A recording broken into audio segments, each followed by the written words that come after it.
Nah, ini setelah acara pengajian selesai, apa yang dilakukan oleh si penceramah tadi ini, teman-teman, bersalaman. Nah, teman-teman lihat, itu ada yang ngasih amplop seperti itu, teman-teman, ditaruh di tas kresek merah itu kayaknya. Sungguh luar biasa ini. Ya Allah, hati-hati ya, teman-teman. Jangan sampai kita terbodohi oleh orang-orang yang seperti ini. Assalamualaikum warahmatullahi wabarakatuh. Sahabat pecinta channel Cinta Tasbih yang dirahmati Allah Subhanahu wa taala. Alhamdulillah kita bisa berjumpa kembali di channel ini. Semoga perjumpaan kita kali ini senantiasa membawa keberkahan untuk kita semuanya. Amin ya rabbal alamin. Kali ini ada sebuah video dari seorang oknum Habib yang masih muda menceritakan tentang sejarah merdekanya Indonesia ini. Katanya beliau adalah berkat dari perjuangan dari kaum para habaib. Namun di catatan sejarah tidak ada kaum habaib yang ikut membela kemerdekaan di negara tercinta kita ini. Nah, ini perlu kita sangat sayangi sekali. Seorang mengatakan yang tahu sejarah, kan tetapi dia sebetulnya tidak tahu sejarah yang sebenarnya. Baiklah, kita lihat dulu video berikut ini.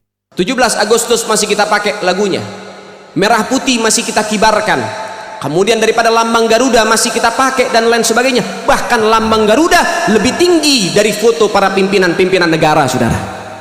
Ini menunjukkan bagaimana sepak terjang para habaib. Habaib di Indonesia itu, di sini mereka itu berjuang, bukan uncang-uncang kaki, saudara.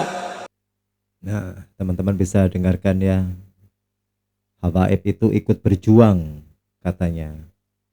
Namun menurut pandangan dari ulama-ulama kita, bahkan dari seorang sejarawan yaitu Pak Genggong mengatakan bahwasanya tidak ada campur paur ataupun ikut perjuangan membela negara tercinta kita, yaitu dari golongan kaum Ba'alawi.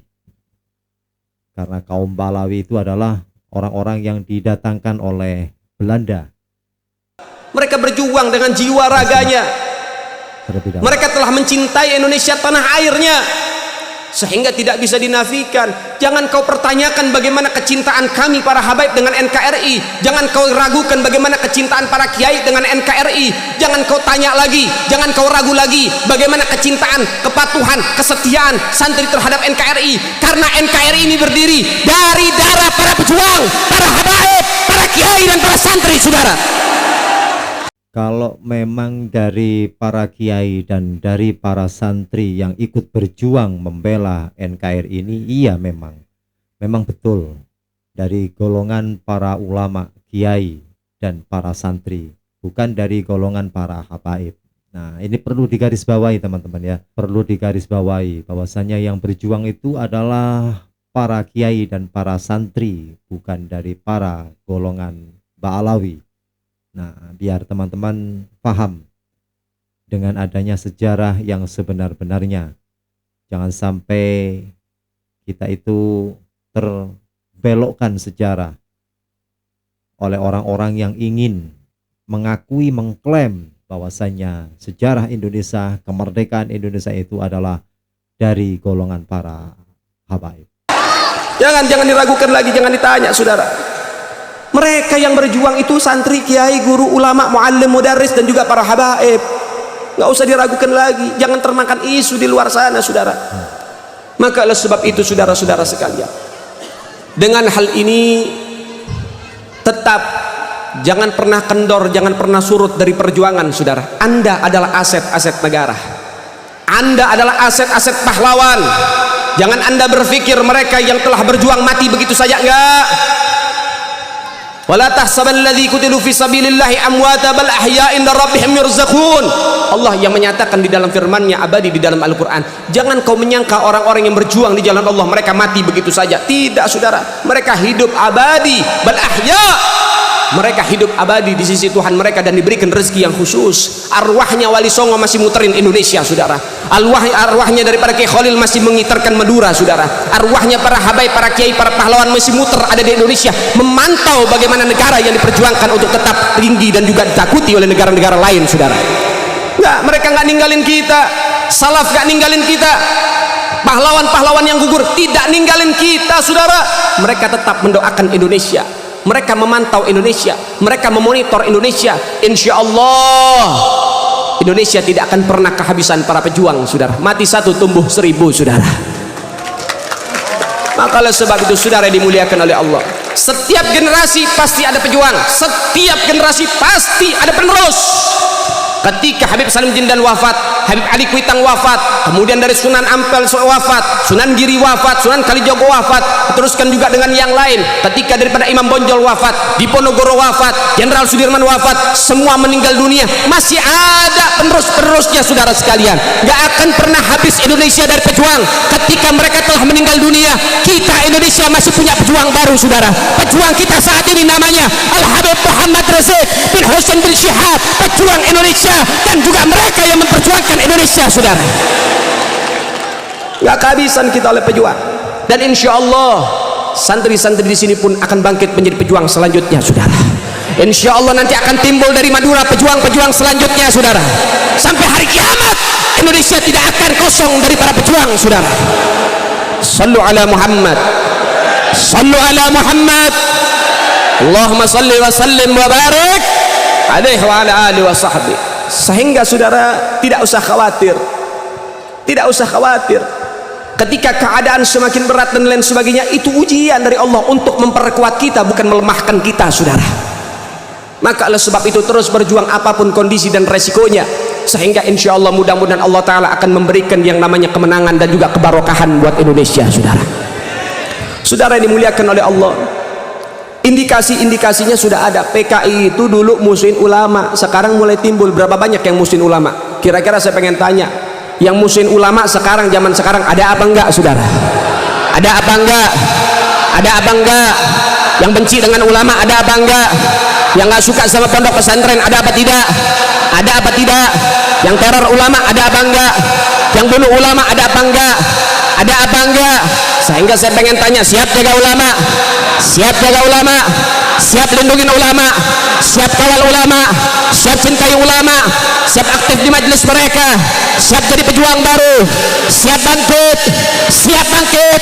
Semua angkat tangannya, takbir! Allahu Akbar! Allahu Akbar! Allahu Akbar! Sallu ala Muhammad, Allahumma salli wa sallim wa barik alaihi wa ala alihi. Saudara yang dimuliakan oleh Allah, dengan takbir Belanda lari saudara, dengan takbir yang namanya Jepang lari saudara, dengan takbir Indonesia terangkat derajat dan juga martabatnya saudara. Sehingga takbir di Indonesia tidak boleh surut saudara sekalian, takbir di Indonesia tidak boleh merendah saudara sekalian. Takbir di Indonesia harus terus meninggi dan menggaung ada di mana-mana, sehingga insya Allah dengan kalimat Allahu Akbar, sehingga kalimat itulah yang akan mengantarkan Indonesia di dalam perjuangan ini sampai di dalam kedudukan daripada kemenangan. Amin ya rabbal. Saudara yang dimuliakan oleh Allah, maka oleh sebab itu indikasi-indikasi kebangkitan PKI itu memang betul-betul ada dan nyata saudara. Cuman saking aja yang perlu sama PKI pengen nutup-nutupin karena mereka mungkin punya jabatan dan kekuasaan. Tapi kita masyarakat sudah melihat bagaimana indikasinya nyata, bagaimana ulama dimusuhin, bagaimana ulama diculik, diintimidasi, diteror, bahkan ada yang dibunuh. Di Cicalengka juga ada yang dibunuh saudara. Innalillahi wa inna ilaihi rajiun. Dengan kasus yang dulu, masih ingat kasus orang gila? Orang gila yang bunuh ulama, masih ingat? Beberapa tahun yang lalu itu kan sudah termasuk indikasi kebangkitan PKI. Sekarang lagi RUU HIP mau diadakan lagi dan lain sebagainya. Untuk apa? Untuk menyongsong, untuk memenangkan, untuk memberikan dorongan PKI untuk bangkit ke Indonesia. Na'udzubillahi min.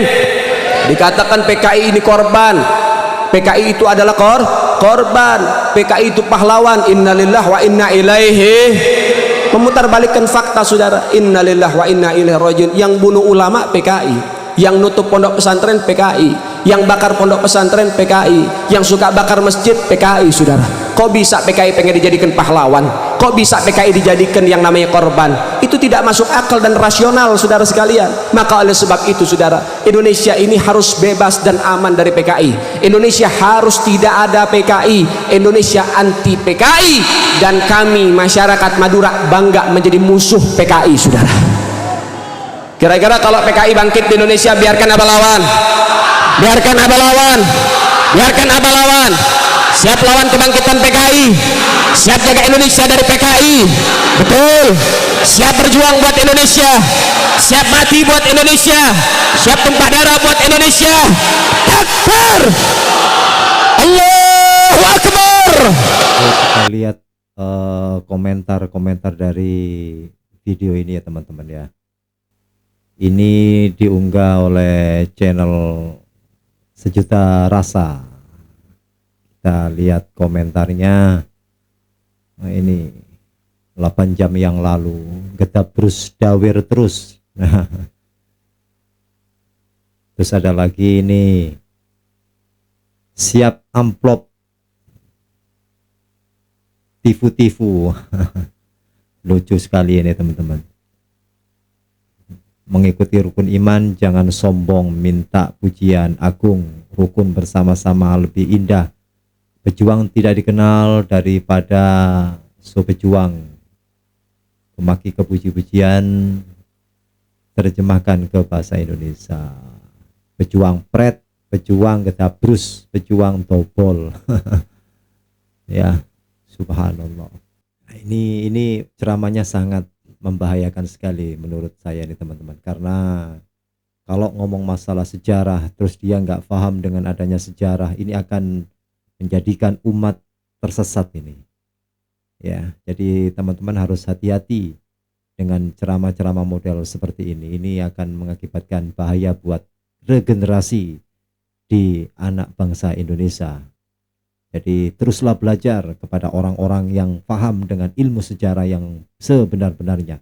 Jangan sampai kita ini dibodohi oleh orang-orang yang namun sejarah di Indonesia dibelokkan karena untuk kepentingan pribadi.